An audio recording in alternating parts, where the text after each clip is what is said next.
good, everybody? This is your boy Jagging Off, the Go to Jags YouTube.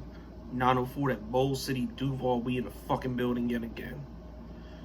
Okay, so we got breaking, earth-shattering news here.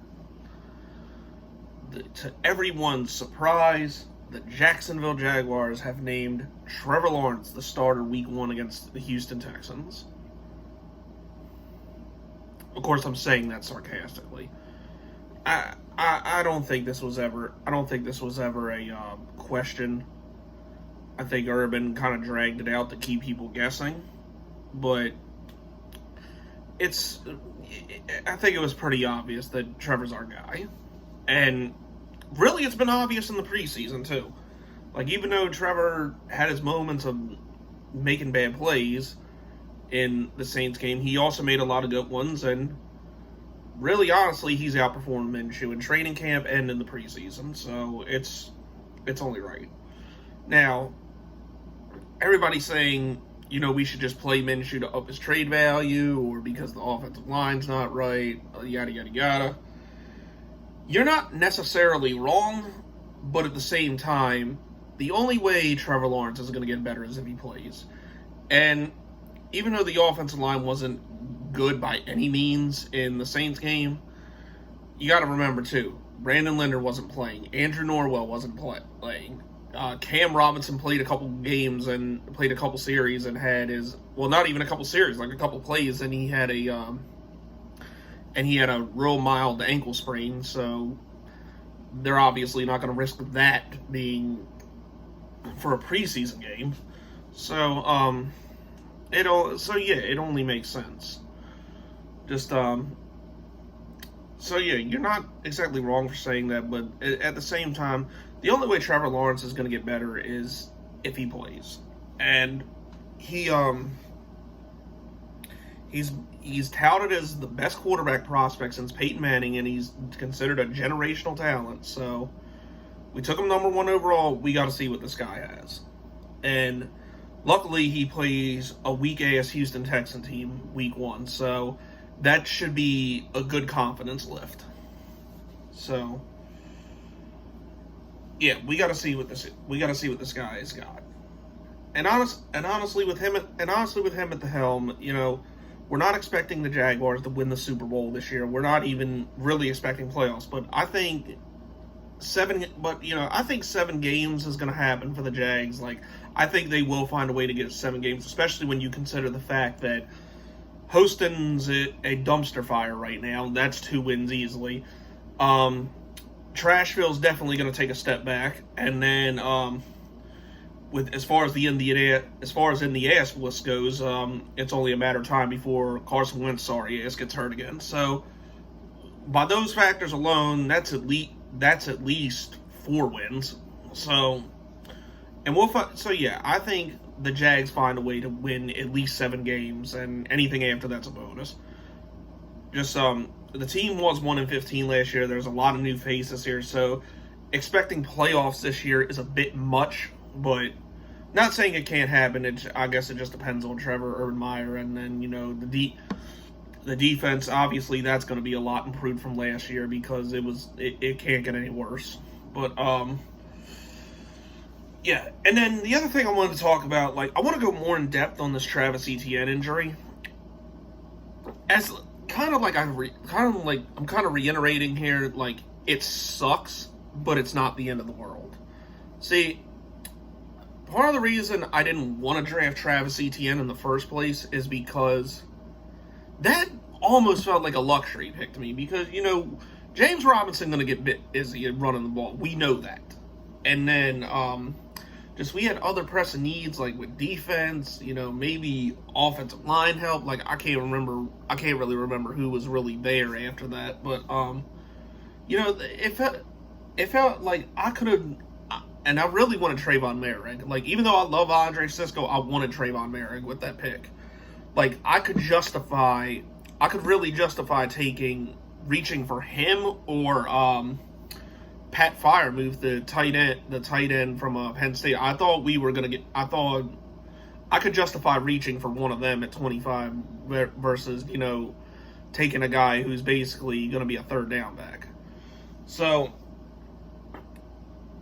as good as Travis Etienne is, it's not gonna impact us with so much. And I wouldn't expect the Jaguars to make a big play for another running back, especially considering what it is. Now, people suggested trading for somebody like I've seen Jalen Richard's name from Las Vegas come up. Now, let's be honest with this one. We're not going to trade, if we're not going to trade draft capital for a starting tight end, we're sure as hell not going to for a third down running back. Like, that's just foolish. We're not throwing away draft capital for that. And then, as far as free agents are concerned, I've seen a list, like people brought up Le'Veon Bell, Todd Gurley, even a possible reunion of TJ Yeldon or Chris Thompson. See,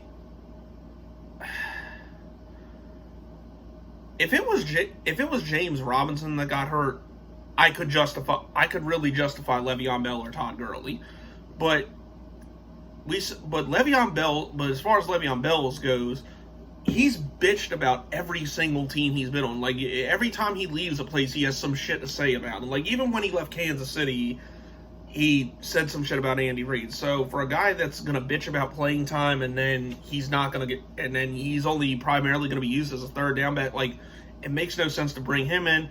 And Todd Gurley, of course, I've coined him with the name heroin knees because his knees are always fucked. So there's honestly no point. And with Chris Thompson and TJ Yeldon, honestly, they're not burners like Etienne. And honestly, you could use Derek Ombawale as the full-time third down back and pretty much accomplish the same thing, in my opinion. So I don't think really adding anybody is necessary. Probably what you're going to see a lot of this year. I mentioned Derek Ombawale. He might get some third down reps, and he's looked all right in preseason, and he's looked all right in camp. So I think now with Etienne on injured reserve, he definitely makes the team. And I don't know if I've said this in a video or not, but when we drafted Etienne, I thought we were really going to get away from that Laviska Shenault shit coming out of the backfield. Well, probably that's going to happen a little bit more this year because the versatility of Laviska Shenault, they're going to line him up in the backfield probably because we've seen him do draw plays and shit, and then, him catch passes out of the backfield, which is a distinct advantage. So I'm sure we're going to see some of that this year. Another name, and I think now with losing Etienne speed, the speed factor in general, one name that I think the Jaguars absolutely cannot afford to cut right now is Tavon Austin. Tavon Austin is probably the fastest, if not the fastest person on the team. Like, we've seen how fast this guy can be. We saw it all throughout his career. And he did a lot of lining up in the backfield in Dallas. He did a little bit of it in St. Louis. So that's probably what we're going to see. Like, he easily should be on the team. Like, and I don't want to hear about Philip Dorsett anymore. We need to cut Philip Dorsett. Philip Dorsett fucking sucks, okay? Like, I'm just going to say that right now. Philip Dorsett is fucking trash. Like, I hated that signing from the beginning, and there's been no impressive thing there's nothing desirable about Philip Dorsett. He's sucked in preseason. He's sucked in Indianapolis. He's sucked in New England. It's like, why even sign this guy? So, like, Honestly, if it was me picking the receivers, the 6 receivers that are going to make the roster, it would honestly be Chark, Laviska Shenault, Marvin Jones, Colin Johnson, Laquan Treadwell, who's looked better than freaking Philip Dorsett, and then Tavon Austin. Jalen Camp's been ass. We haven't seen anything from him. I mean, shit, we could have just snuck, it matters if he's having a baby on fucking injured reserve, and it would have been the same thing. Like, and now, like, these guys are getting outplayed by some dude named John Cotton, who I didn't even know was on the fucking team who caught, like, a touchdown last night and shit. So, like, these dudes, so Philip Dorsett don't need to be on the team, and honestly, if we try to sneak Jalen Camp on the practice squad, I'm not going to be upset if somebody adds him to the 53-man roster. I'm really not. So, yeah, but like I said, I know there are parts of that game that look bad, but look, keep your head up. It's not the end of the world. We just, at this point, gotta pray for the long-term health of Travis Etienne. And I think this solidifies now that James Robinson's probably going to get a bag after next year. Again, this is why I didn't want to draft Etienne in the first place. Because James Robinson, what if James Robinson balls again? What if he puts up another 1,000-yard season? It's like, we're almost forced to give him a bag next year. Like, we're almost forced to, because it's like, you don't know what Etienne's going to be when he comes back. And, you know, James Robinson is an efficient player. It's like, we have to keep him around now. And this is exactly why I still say we should have used that 6th or 7th round pick on him instead of bums like Jake Luton and fucking Chris Claybrook.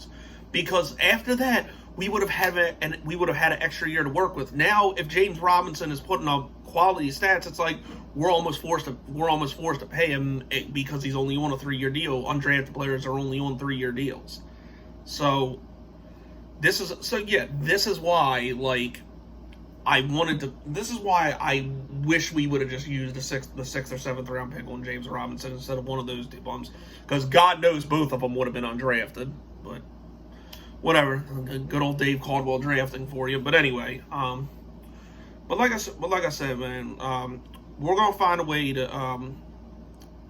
It may not be as efficient, and it's gonna take a collective effort, but there are people here that can replace the role of what Travis Etienne is going to do. And, you know, James Robinson never deserved to lose his job. James Robinson's going to get busy this year, so don't worry. We're going to be all right. And remember, playoffs is a bonus. Playoffs, honestly, is a bonus this year. Like I said, I got us winning 7 games. Next year's probably really the year we're going to get busy when we see what's what, and Trevor Lawerence has an extra year of experience under his belt. And, but yeah, like I said, getting back to him being the starter, I think this was a decision that needed to be made. I think Urban really should have stopped wasting everybody's time, because as much as I love Gardner Minshew, he's not Trevor Lawrence. He's just not. He's not. So, is what it is, and it's not. And with the way Beathard played towards the end of that game, it's not going to surprise me if Minshew gets dealt here before the season starts, because there will be injuries. So, but anyway, we'll see. That's it. That's all. This has been your boy Jagging Off. Go Jags. Duval till I die. Go.